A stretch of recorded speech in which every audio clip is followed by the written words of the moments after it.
Eh bien le bonjour à tous, c'est Sliber. Aujourd'hui on se retrouve pour une nouvelle vidéo, un compte rendu de compétition, mais avec un S cette fois-ci, puisque j'ai pu participer à 3 compétitions en septembre. Tout d'abord le Champagne Open qui s'est déroulé du 7 au 8 septembre à Tinqueux, puis ensuite GT qui s'est déroulé du 14 au 15 septembre, et enfin le Palais Open qui s'est déroulé du 21 au 22 septembre. Alors évidemment ce format changera exceptionnellement d'habitude puisque j'ai décidé de synthétiser 3 compétitions en une vidéo.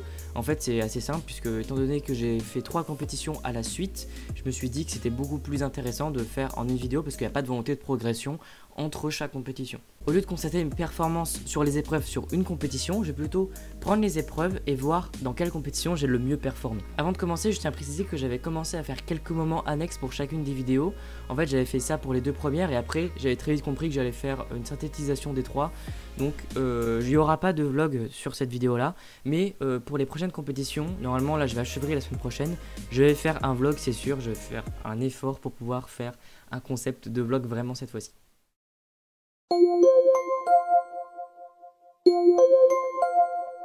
Quoi, Sliber qui fait du FMC alors qu'il en a pas fait depuis 2018? J'ajouterais même que j'ai réussi à faire une mine. Oui, vous avez bien entendu, j'ai dépensé 3 fois 1 heure de mon temps dans une compétition pour faire une mine de FMC. J'ai pas grand chose à dire à part que j'ai eu 3 PLLJ et que j'ai fait 49 en meilleur temps et 51 de moyenne. Voilà.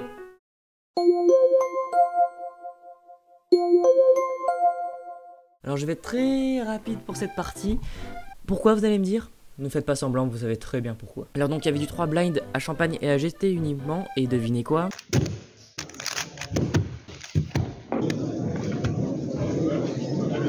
Wow.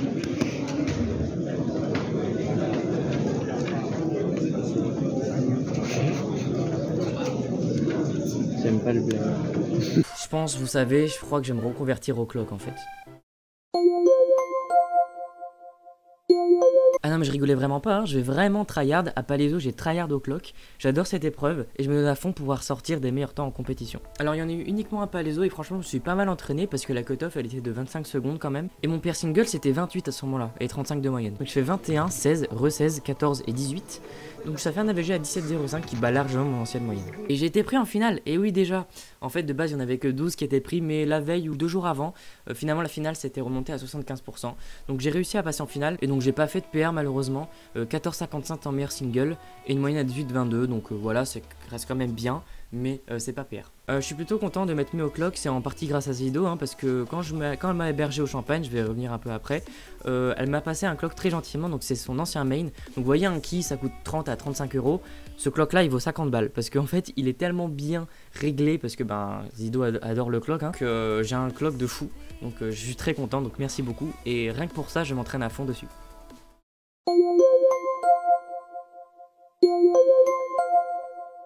Alors pendant un moment le Megaming c'était assez fou pour moi, je faisais que battre des PR et je me demandais quand ça allait s'estomper. Et ça s'est estompé, hein. J'ai battu aucun PR durant mes 3 compétitions, donc il y en a eu uniquement à GT et à Palaiso. À GT j'ai fait un horrible 1,35 AVG, parce que je fais compter à 1 minute 41, et une 17 single quand même, pas trop mal. Et à Palaiso, une 23 AVG, c'est quand même mieux, parce que c'est une 23 de moyenne, mais malheureusement je le bats pas à 2 dixièmes, et une 15 single. Pour conclure, c'est vrai que j'avais quand même un petit attrait au Megamix. Il y a même un moment où j'avais appris des algos pour la LL, mais j'avais arrêté juste après parce que j'étais très occupé, c'était pendant mon stage, donc j'avais un rapport à faire, j'avais plus du tout de temps. Et du coup c'est vrai que je l'ai un peu délaissé et j'ai pas envie de le reprendre pour l'instant. Je m'intéresse plus par exemple au clock par exemple, parce que j'ai une plus grosse marge de progression.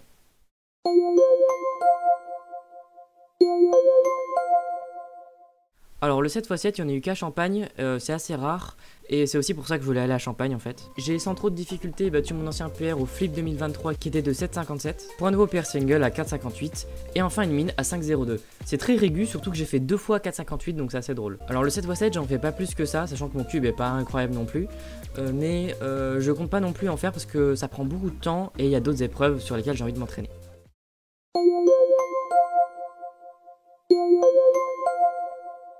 Alors pareil, le 6x6 on n'a pas tellement en compétition, donc j'ai quand même réussi à en trouver à Champagne forcément, mais aussi à Palaiso.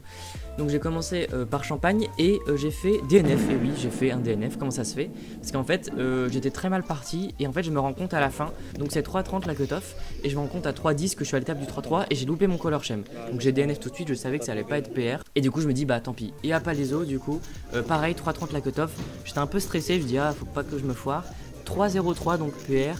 Et après j'ai réussi à faire une moyenne avec 3,25 et 3,08. Bon, j'étais un peu deg, j'étais vraiment déçu même, parce que je voulais faire quand même un temps tout de 3 minutes, parce que j'étais assez capable, mais ça sera peut-être pour une prochaine fois. Conclure le 6x6, c'est quand même un event où je m'entraîne pas trop souvent, mais mes temps descendent. J'ai vraiment envie de performer, mais j'ai un peu du mal parce que je m'entraîne pas assez. Et peut-être qu'un jour j'arriverai à tâter les meilleurs temps. Je sais juste que c'est une question d'entraînement avant que ça arrive.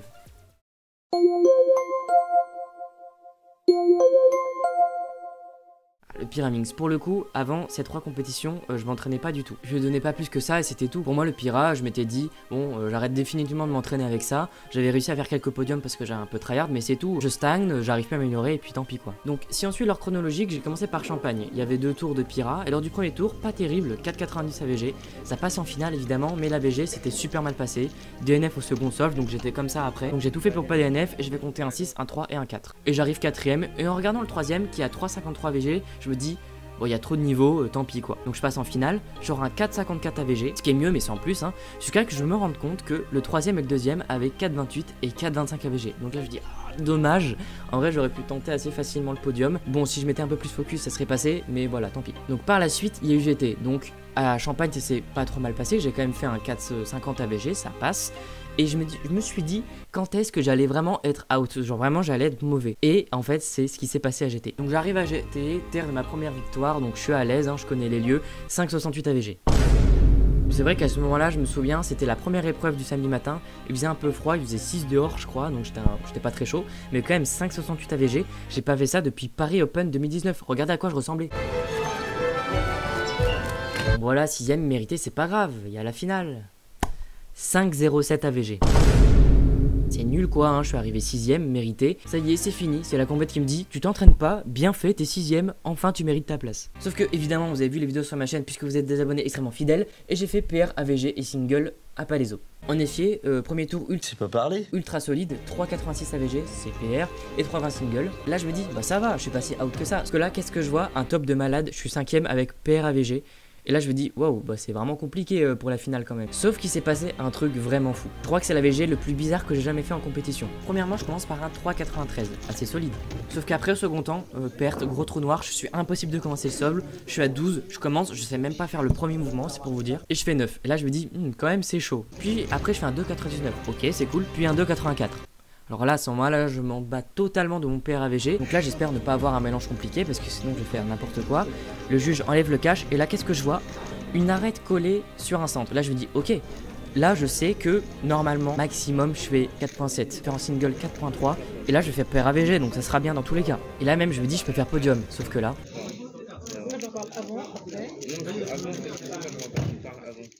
5,60. Counting, parce que la 9 de taille, faut pas oublier. Donc là, je suis vraiment deck parce qu'avec 4.5, ça passait même peut-être podium. Pour vous dire à quel point c'est fou, j'ai récupéré les mélanges de la finale, donc ce mélange là, et je suis persuadé que je vais faire un meilleur temps. Regardez.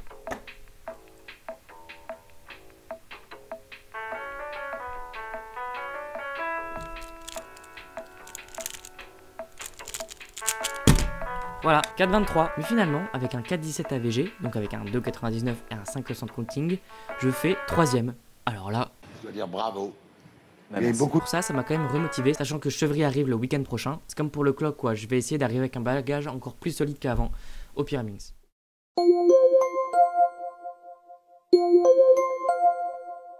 Alors promis, cette fois je fais pas le blague, j'ai vraiment parlé du Scube mais pas de mes performances cette fois. Parce que bon, vous savez, hein, depuis mon PR AVG cheaté, 5,60 avec un 3 counting à tigerie, bon j'espérais pas grand chose de plus. Et d'ailleurs c'est ce qui s'est passé, j'ai fait aucun PR aux 3 compétitions. Problème, et beaucoup de gens le savent, c'est parce que j'ai un vieux Wingy en fait qui date de 2018, rappelez-vous.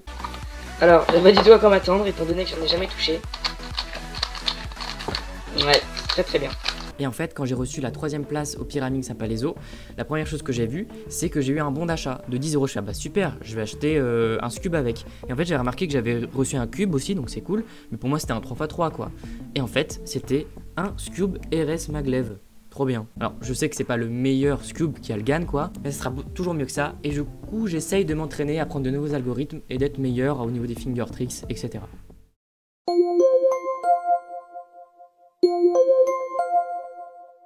Trop 3 OH, j'ai pas grand chose à dire, je vais même pas montrer les solves.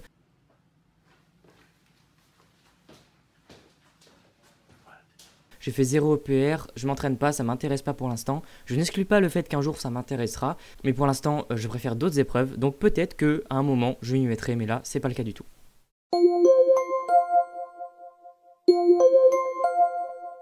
Le 5x5 j'allais pas l'oublier quand même, hein. J'ai passé je sais pas combien de temps en live pour pouvoir performer. Ouais, mais j'ai une 37, ça fait mal au cul. Hein. Non, c'est trop chiant, ça m'énerve en fait.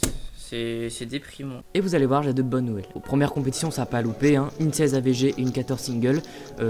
À savoir qu'avant c'était une 17 single mon PR. Et là je fais une 16 AVG, donc j'ai un AVG en dessous de mon single d'avant quoi, donc c'est incroyable. Après à Champagne Open moins concluant, une 19, donc PR2 quand même AVG. Et une 13 single, donc c'est repère single, alors c'est sympa. Je me dis, ah c'est quand même dommage ce single, une 16 AVG, une 13 single. Il manque un bon single quand même. Alors là, pas les au premier temps. J'enchaîne niveau 5 et les arrête presque parfaitement. Et au 3x3, je sais que ça va être un bon temps, donc je tremble un petit peu. Et là, quand j'arrête le timer, je sais que ça va être PR, je sais que ça va être un bon temps. Je me dis, bon, une 10, peut-être une 9, si vraiment j'ai de la chance. Et là, je vois une 6, bah là, je comprends pas. Je reste bloqué, je comprends pas, je regarde le score, je fais, ah bon, ok, bah une 6, c'est vraiment trop bien, quoi. Je l'avais dit que c'était PB2, mais en fait, c'est PB3, j'avais oublié que j'avais un 1.5 fait avec Zido. C'est incroyable de faire ça en compétition, je suis trop heureux. Mon AVG, finalement, était pas terrible, une 22, mais en vrai, je m'en fiche un petit peu. Une 16, c'est très bien, et une 06, c'est incroyable. Et du coup, ça m'a encore plus motivé pour enfin faire ce sub 1 single chez moi déjà.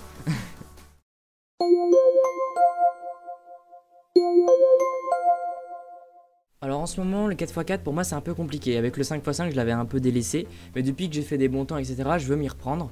Donc voilà, mais ça s'est pas super bien passé en compétition. Je vais même pas vous parler du 48 AVG AGT, du 44 à Palaiso. Voilà, c'est pas terrible le 44 mais c'est mid quoi. Mais je vais quand même vous parler de Champagne qui est assez bien.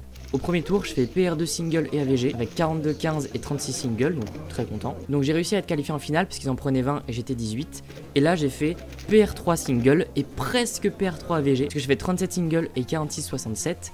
Qui est légèrement au-dessus de ce que j'ai fait au flip avec 42-53 AVG. Pour résumer, j'ai vraiment envie de devenir meilleur au 4x4 parce que j'aime beaucoup cet event et j'arrive au moment où je crois sortir un petit peu de ce niveau un peu stagnant, un peu relou. Donc j'arrive à avoir les grosses difficultés, c'est clairement mon yo et ma transition entre les étapes qui flanchent. Et maintenant c'est même mon niveau au 3x3 parce que je suis plus assez bon par rapport à ce que je propose au 4x4. Vraiment un gros coup de frein sur ma progression, mon niveau au 3x3 actuellement.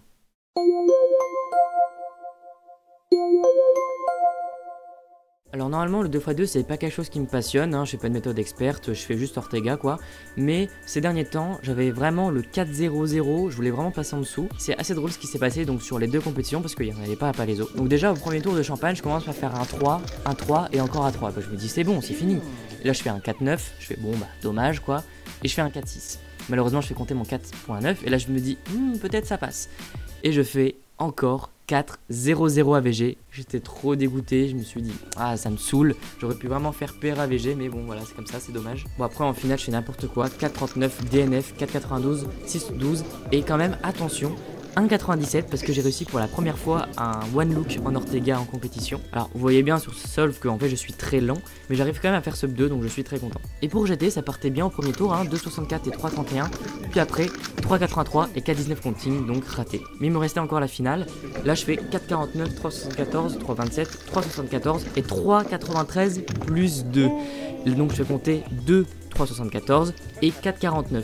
Ce qui me fait un 3,99 AVG, donc j'ai quand même battu d'un centième. J'étais un peu dégoûté du plus 2 à la fin parce que ça m'aurait fait un solide 3,85 quoi environ. Et ça aurait été un vrai bon sub 4 AVG. Donc même si le 2x2 c'est pas vraiment ma passion, j'ai quand même plus de plaisir à faire qu'autrefois. Et je compte essayer de m'améliorer dessus mais uniquement sur Ortega, pas de nouvelles méthodes. J'apprends aussi à faire mes PLT et Y dans l'autre sens, retourner, puisque ça m'évite de retourner le cube et de perdre de temps et que ça soit un peu plus optimisé.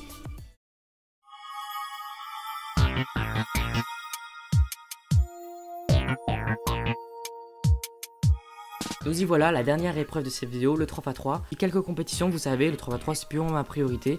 Je commençais à stagner depuis un moment et j'arrivais plus à progresser même en m'entraînant. Malgré tout, comme j'expliquais tout à l'heure, vu mon niveau un peu faible sur les autres épreuves où j'ai envie d'être meilleur, je suis obligé d'être meilleur au 3x3. Ça m'a remotivé à m'y remettre. Donc on va commencer par le Champagne, pas terrible, hein, 12,66 au premier tour et 14,14 au second. Pas de single particulier, on passe. AGT, AVG catastrophique au premier tour, 15,32 AVG, j'ai enchaîné le plus 2, c'était n'importe quoi.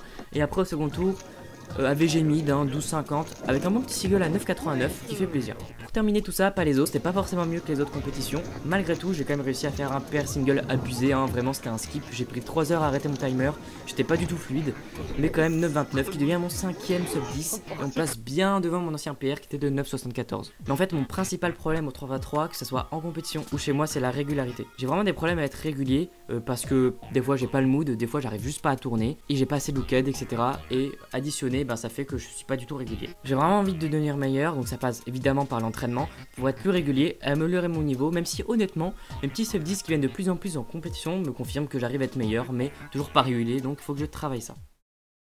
J'aimerais avant de vous quitter, vous expliquer comment j'ai vécu ces 3 compétitions qui méritent quand même d'être approfondies pour chacune d'elles. Tout d'abord le Champagne Open, en fait je reviens à un endroit où j'ai fait ma première compétition en 2017 et la dernière fois que j'ai vu ça c'était en 2018 parce qu'en 2019 c'était une autre salle, donc vraiment ça faisait très longtemps que j'étais pas venu. Ça faisait à la fois très bizarre et à la fois très plaisir de revenir. Sachant qu'en plus l'organisation est toujours superbe, l'endroit est très agréable, on est dans la fête du jeu, donc il n'y a pas que le Rubik's Cube, donc c'est toujours cool de voir d'autres jeux de société. En bref, j'ai fait quelques bonnes perfs, surtout au 5x5 et au 4x4 et je remercie Noémie et Thibaut qui m'ont hébergé chez eux, donc ça m'a fait très plaisir, ça m'a permis enfin de vous voir en dehors des compétitions et je suis très heureux de vous avoir vu.